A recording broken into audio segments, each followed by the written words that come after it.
Radhe Radhe everyone. आज हम जानेंगे देव उठनी एकादशी के दिन तुलसी जी का विवाह कैसे किया जाता है। वैसे तो पूरे कार्तिक मास में तुलसी का पूजन किया जाता है, लेकिन देव उठनी एकादशी के दिन यहाँ तुलसी जी का विवाह किया जाता है और इस दिन बहुत ही महत्व होता है। देव उठनी के दिन सुबह सुबह उठकर जहाँ पर आपकी तुलसी जी है वहाँ की साफ सफाई की जाती है। तो तुलसी मैया के आसपास से सफाई कर लिया। सफाई करने के बाद यहाँ पर एक रोटी से हम स्वास्थ्य लेंगे।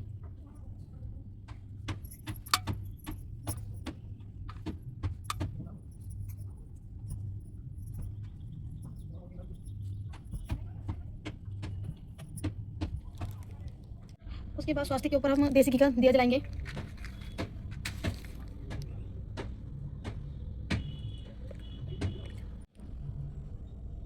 दीप जलाने के बाद हाथ जोड़कर संकल्प करेंगे, हे तुलसी मैया, आज मैं आपका पूजन कर रही हूँ। पूजा में कोई कमी गलती हो तो मुझे माफ़ करना और मेरी मनोकामनाओं को पूर्ण करें। ऐसे संकल्प करने के बाद फिर पूजा शुरू करेंगे। देव उठनी एकादशी के दिन तुलसी जी का के साथ साथ शालिग्राम भगवान जी की भी पूजा की जाती है। अगर शालिग्राम भगवान आपके पास है तो उन्हें तुलसी जी में विराजमान कीजिएगा। शालिग्राम भगवान नहीं है तो आप लड्डू गोपाल जी भी रख सकते हैं। आसन देकर शालिग्राम भगवान को यहाँ विराजमान कर देंगे। उसके बाद पूजा शुरू करेंगे। पर लड्डू गोपाल जी को और शालिग्राम जी और मेरी राधा मैया जी को मैंने यहाँ विराजमान कर दिया है। देव उठनी एकादशी का जो दिन होता है उस दिन तुलसी का विवाह किया जाता है। इस दिन इनको हल्दी लगाई जाती है। सबसे पहले हम हल्दी लेकर शालिग्राम भगवान जी को अर्पित करेंगे। उसके बाद कान्हा जी के लगाएंगे। उसके बाद तुलसी मैया जी के पत्ते पे तिलक लगाएंगे हल्दी का।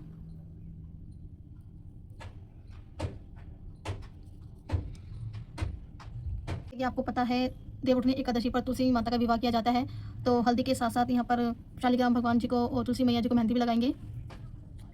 सबसे पहले हमें शालिग्राम भगवान जी की मेहंदी लगानी है, उनके बाद तुलसी मैया जी को मेहंदी लगानी है।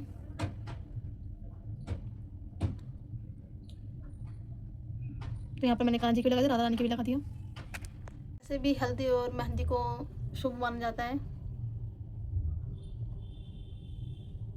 हम इनको तिलक करेंगे, पहले शालिग्राम भगवान जी को, फिर मेरी तुलसी मैया जी को तिलक करेंगे।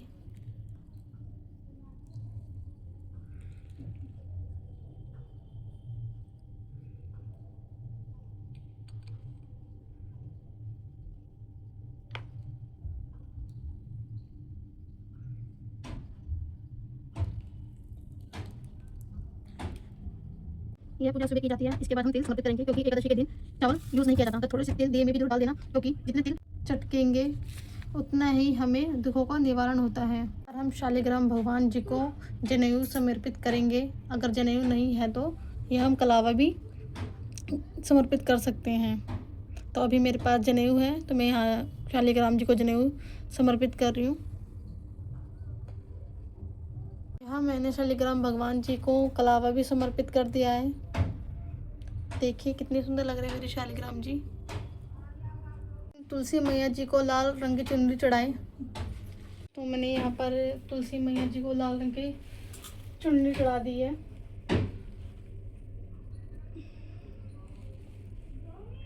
चढ़ाने के बाद हम यहाँ पर शालिग्राम भगवान जी को फूल समर्पित करेंगे।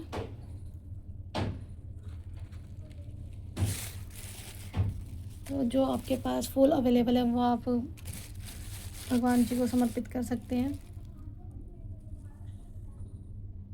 फूल चढ़ाने के बाद यहाँ पर हम तुलसी मैया शालिग्राम भगवान जी को भोग लगाएंगे। भोग में मैंने 5 तरह के फल, 5 तरह की मिठाई लिए है। वो आपकी श्रद्धा है, आप 21 का भोग लगाइए, 51 का। तो यहाँ मैंने 5 मिठाई और 5 तरह के फल का भोग लगा रही हूँ।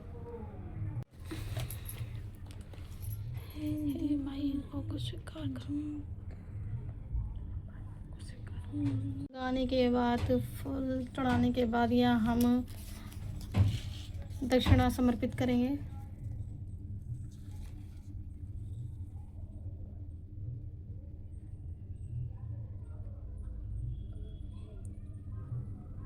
देखिए कितने चमक रहे मेरे लल्ला जी। देव उठनी के दिन तुलसी जी का बहुत सुंदर श्रृंगार किया जाता है। इस दिन तुलसी जी को श्रृंगार जरूर समर्पित कीजिएगा। तो श्रृंगार में मैंने ये लिया है, तो यहाँ पर मैं तुलसी मैया जी को चूड़ियाँ समर्पित करूँगी।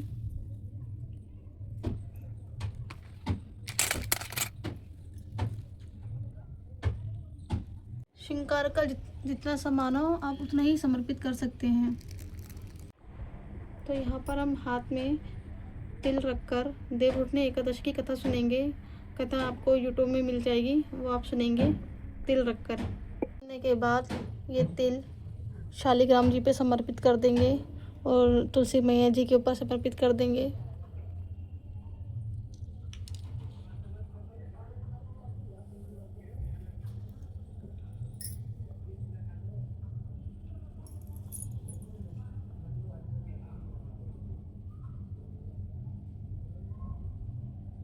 तुलसी जी की कथा सुनने के बाद तुलसी जी के हम 7, 11, 21, 108 परिक्रमा कर सकते हैं। तो यहाँ पर हमें 11 परिक्रमा करनी तुलसी जी के घूमकर। यहाँ परिक्रमा करने के बाद हम यहाँ पर धूप से माँ तुलसी मैया, शालिग्राम, लड्डू गोपाल, राधा रानी की आरती करेंगे। आरती करने के बाद हम हाथ जोड़कर शालिग्राम जी और तुलसी मैया, विष्णु भगवान जी से हाथ जोड़कर प्रार्थना करेंगे कि मुझसे कोई गलती हुई हो तो मुझे माफ़ करना और मेरी जो भी मनोकामना उसको पूर्ण करना। तो यहाँ पर जो प्रसाद रखा है, पूजा होने के बाद ये हम घर में सबको बांट सकते हैं। और ये श्रृंगार किसी को दान दे सकते हो, दक्षिणा ये भी हम दान करेंगे। देखिए मेरी तुलसी मैया।